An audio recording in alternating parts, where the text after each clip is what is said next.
Bismillahirrahmanirrahim. Assalamualaikum warahmatullahi wabarakatuh. Ahlan wa sahlan wa marhaban bikum. Ismi Muhammad Azfaruddin bin Kasbi, Rakmut Talabah 079638. InsyaAllah pada hari ini saya akan berkongsi tentang mazhab Imam Nafi'. Yang pertama pada bab basmalah. Imam Nafi' membaca basmalah di antara dua surah dengan tiga cara. Iaitu yang pertama dengan saftah, yang kedua berhenti iaitu al-qat'u, dan ketiga al-wasal iaitu sambung. Seterusnya dalam bab silah mim jamak, qalun akan membaca dengan khilaf, iaitu boleh dibaca waqaf dan silah mim jamak. Contohnya alaikumu, alaikum jadi alaikumu. Seterusnya Imam Warsh membaca dengan silah mim jamak dengan syarat selepasnya ada hamzah qat'i. Contohnya alaihimu a'anzartahum. Seterusnya dalam bab Ummul Quran, Imam Nafi' dan perawinya membaca pada kalimah maliki dengan menghazafkan alif, iaitu maliki. Seterusnya kita pergi dalam bab ha kinayah. Pertama, Imam Qalun membaca dengan kasrah pada ha kinayah tanpa silah. Contohnya fa'alqih ilaihim, jadi fa'alqihi ilaihim.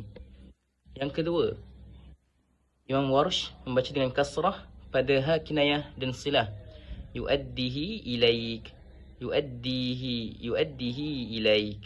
Okey. Seterusnya pada bab mad wal qasr. Yang pertama, Imam Qalun membaca pada mad muttasil dengan 4 harakat. Manakala pada mad munfasil pula dibaca dengan 2 atau 4 harakat.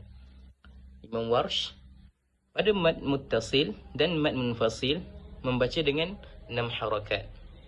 Seterusnya pada mad badal pula dibaca dengan 2, 4 dan 6 harakat. Mad lin dibaca dengan 4 dan 6 harakat.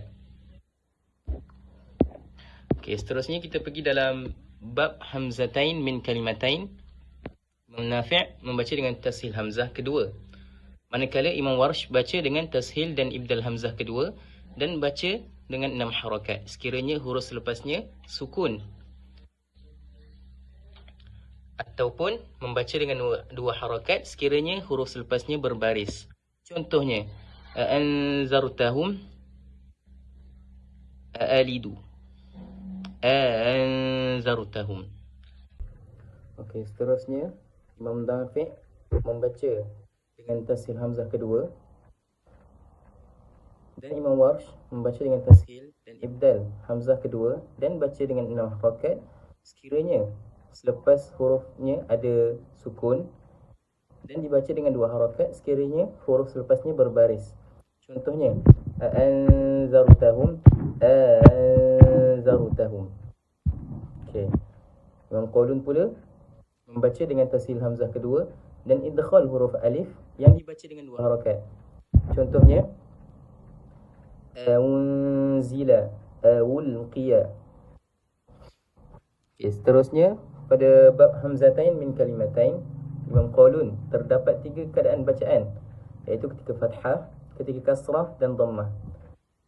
Ketika fathah, Imam Qalun menghazafkan hamzah yang pertama dengan 2 dan 4 harakat. Contohnya jaa ahadukum. Ketika kasrah, mentashilkan hamzah yang pertama. Contohnya haulai. Dan ketika dhammah, mentashilkan hamzah pertama dengan 4 dan 2 harakat. Contohnya auliyai,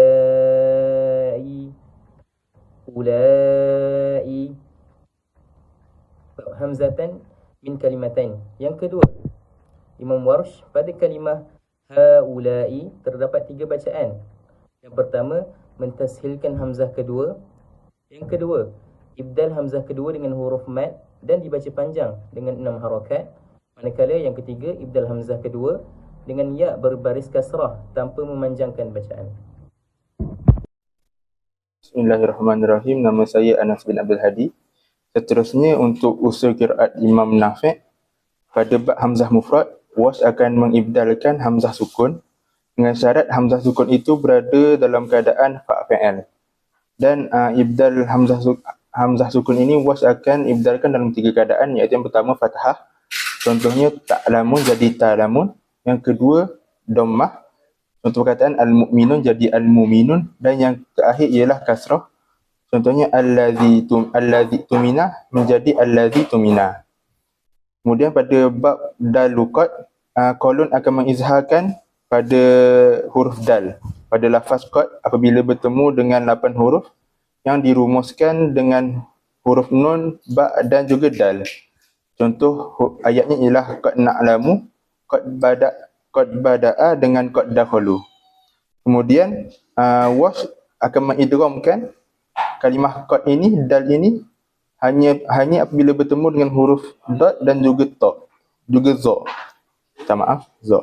Okey. Selain daripada 2 huruf ini, wash akan baca dengan izhar. Contohnya ialah faqad dallu, faqad dalla.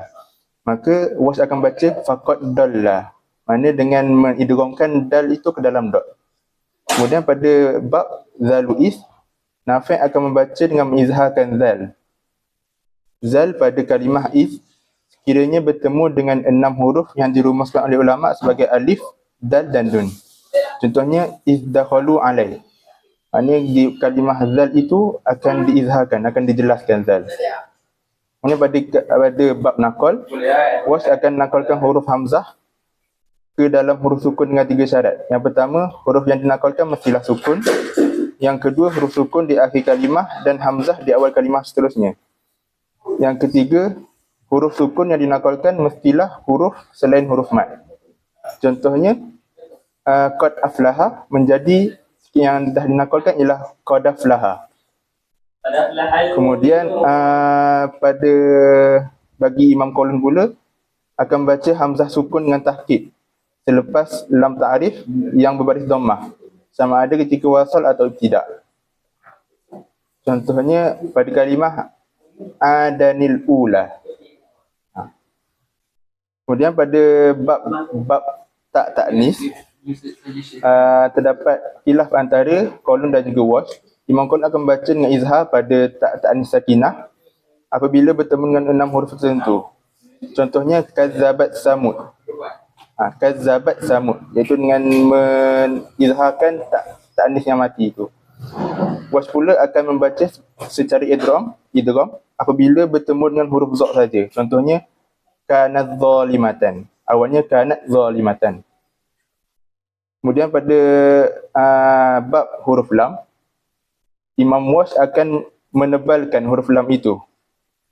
Itu contohnya aslabikum menjadi aslabikum. Dan pada bab huruf ra, Wash akan membaca secara tarkib, iaitu nifis pada ra. Dengan 3 syarat, iaitu sebelum ra itu terdapat ya sakinah, kemudian sebelum ra itu terdapat huruf berbaris kasrah, dan sebelum huruf ra terdapat huruf yang sakin, iaitu huruf yang mati. Contohnya basyiran wa nadhira menjadi basyiran wa nadhira. Kemudian pada bab yang terakhir, iaitu bab fathah, imalah dan taklil, Wash akan membaca dengan taklil pada kalimah-kalimah tersebut. Contohnya busyra, zikra, absarihim menjadi busyra, zikra dan absarihim. Bismillahirrahmanirrahim. Saya akan terangkan beberapa kaedah bacaan utama Imam Ibn Kathir, salah seorang daripada 7 imam qiraat yang masyhur, supaya mudah difahami oleh semua. Bab basmalah. Imam Ibn Kathir membaca basmalah di antara 2 surah, kecuali antara surah Al-Anfal dan juga surah At-Taubah. Ini menunjukkan beliau konsistensi dalam memulakan bacaan dengan basmalah. Pada bab Ummul Quran, yakni pada surah Al-Fatihah, Imam Ibn Kathir membaca Maliki Yaumiddin dengan memanjangkan alif, manakala Kunbul, salah seorang perawinya, membaca dengan Maliki tanpa alif. Bab Mad wal Qasr, Imam Ibn Kathir membaca Mad munfasil dengan 2 harakat sahaja, manakala Mad muttasil dibaca dengan 4 harakat.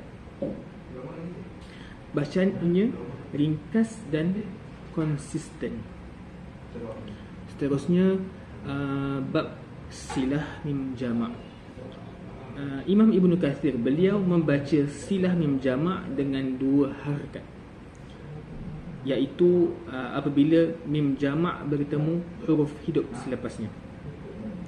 Untuk bab ha kinayah, untuk hak kinayah, Imam Ibn Kathir juga membacanya dengan 2 harakat bagi menjaga kelancaran bacaan.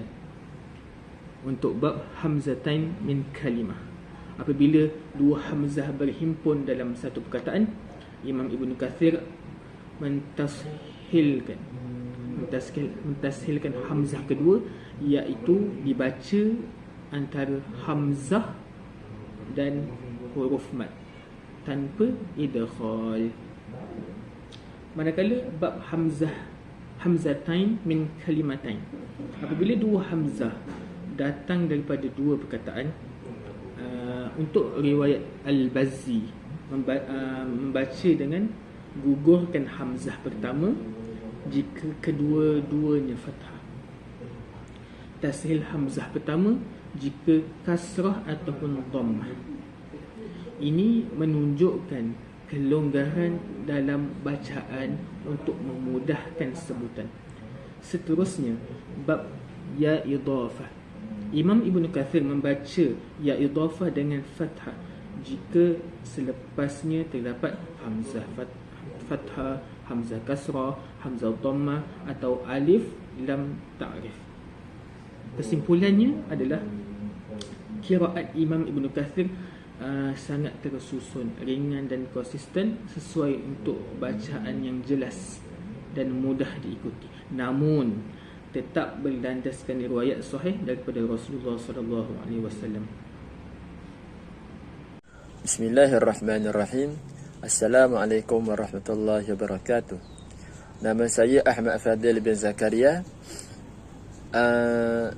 Bab Fathah al-Imalah daripada khilaf Imam Abu Amr.